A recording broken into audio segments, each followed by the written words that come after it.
नमस्कार, मैं हूं आपके साथ अंजलि त्यागी और आप देख रहे हैं न्यूज इंडिया 56। आइए बढ़ते हैं खबरों की ओर। मध्य प्रदेश में विधानसभा चुनाव को लेकर भारतीय जनता पार्टी किसी भी प्रकार की कमी कोसी बरतने के लिए तैयार नहीं है। वहीं भारतीय जनता युवा मोर्चा के द्वारा भारतीय जनता पार्टी के सरकार के विकास और जनहित की योजनाओं को लेकर बुद्ध विजय संकल्प यात्रा 13, 14 और 15 नवंबर को भारतीय जनता युवा मोर्चा के द्वारा पूरे मध्य प्रदेश के प्रत्येक बूथ में निकाली जाएगी। ये भारतीय जनता युवा मोर्चा के प्रदेश अध्यक्ष वैभव पवार पत्रकार वार्ता के माध्यम से बताया कि मध्य प्रदेश की 230 विधानसभा में भारतीय जनता युवा मोर्चा के कार्यकर्ता सरकार के विकास और जनहित योजनाओं को लेकर जनता के बीच में जा रहे हैं। जनता का भरपूर आशीर्वाद भारतीय जनता पार्टी को मध्य प्रदेश की 230 विधानसभा सीटों पर मिल रहा है।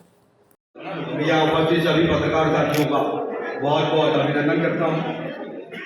आज इस पत्रकार वार्ता में हम लोगों के बीच अभी मेरे पूर्व आपके बीच परिचय कर रहे हैं। ऐसे हमारे समाज मीडिया प्रभारी आदरणीय गोलू तिवारी जी, युवा मोर्चा के प्रदेश उपाध्यक्ष भाई शिवम तिवारी जी, युवा मोर्चा के हमारे महानगर के जिलाध्यक्ष योगेंद्र सिंह ठाकुर जी और साथ ही साथ हमारे प्रदेश कार्यकारिणी के सदस्य हरीश ठाकुर जी, उत्तर मध्य विधानसभा से प्रभारी और जिले के महामंत्री भाई शाह नायक जी और सभी पत्रकार। भारतीय जनता युवा मोर्चा के परिप्रेक्ष्य में आप लोगों के बीच बात करने के लिए उपस्थित हुआ हूँ। संगठनात्मक दृष्टिकोणों को लेकर भारतीय जनता युवा मोर्चा लगातार भारतीय जनता पार्टी के किए हुए विकास कामों को लेकर नीचे तक जा रहा है।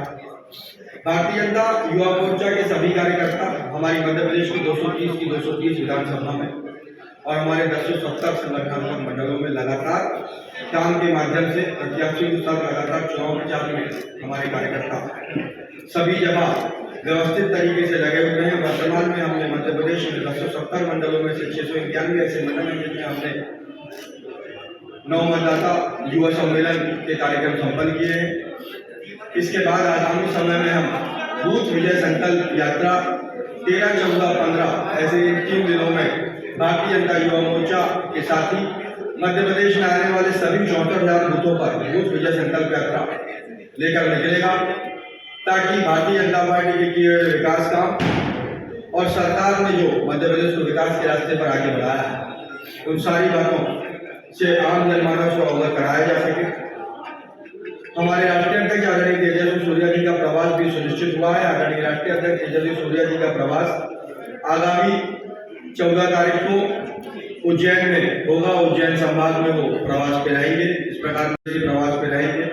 भारतीय जनता पार्टी विकास के आधार पे इस चुनाव में नीचे तक जाने का प्रयास कर रही है और जो लगातार जन कल्याणकारी योजना है उनका प्रतिशत मुझे ऐसा प्रतीत होता है। जिस प्रकार से हम पूरे मध्य प्रदेश में चुनाव की गतिविधियों को देखते हैं, इस प्रकार का आम जनमानस का समर्थन देखते हैं। इस बार भारतीय जनता पार्टी की एक बेहतर सरकार पुनः मध्य प्रदेश को मिलेगी, जहां भारतीय जनता पार्टी विकास के कामों को लेकर नीचे तक जा रही है, विकास के आधार पर लोगों से वोट मांगने का काम कर रही है। वहीं हम कांग्रेस की बात करें तो कांग्रेस झूठ और भ्रम के आधार पर राजनीति करने का प्रयास कर रही है। इससे पहले यहाँ राहुल गांधी आए थे जबलपुर में, उन्होंने फिर से वही पुराना राग अलापा। इस बार तो उनके पास कुछ झूठ बोलने को नहीं था, झूठा कर्ज माफी का वादा नहीं था, तो उन्होंने जातिगत आधार पर वैमनस्यता फैलाने के लिए वो ये बात कह के गए कि पिछड़ों के लिए, दलितों के लिए यहाँ की सरकार कुछ नहीं कर रही है। यदि पिछड़ों के लिए, दलितों के लिए काम करने की बात करें तो ये केवल मध्य प्रदेश की भारतीय जनता पार्टी की सरकार और हमारी केंद्र की आदरणीय नरेंद्र मोदी जी की सरकार है, जिसने पिछड़े और दलितों के लिए काम करने की जिम्मेदारी को निभाया है। यदि ओबीसी आयोग को संवैधानिक दर्जा देने की बात करें तो वो काम आदरणीय नरेंद्र मोदी जी के नेतृत्व वाली भारतीय जनता पार्टी की सरकार ने किया है। यदि मध्य प्रदेश में आदिवासियों का अधिकार देने के लिए पेशा कानून लागू करने की बात करें तो भारतीय जनता पार्टी की सरकार ने करके दिया है। यदि नागपुर की दीक्षा भूमि हो या मऊ में डॉक्टर भीमराव अम्बेडकर की जन्मस्थली, उन दोनों के जमीनों को कायाकल्प करने का किसी ने काम किया, उसको तीर्थ का दर्जा देने का किसी ने काम किया, तो भारतीय जनता पार्टी की सरकार ने काम किया। जहां भारतीय जनता पार्टी विकास के आधार पर वोट मांगने का काम कर रही है, वहीं कांग्रेस के प्रत्याशी और कांग्रेस के लोग झूठ और भ्रम के आधार पर राजनीति करना चाहते हैं। कांग्रेस के कुछ ऐसे भी प्रत्याशी हैं जो केंद्र सरकार के किए हुए काम, भारतीय जनता पार्टी के किए हुए स्मार्ट सिटी के पार्क को अपने द्वारा किया हुआ काम बताते हैं।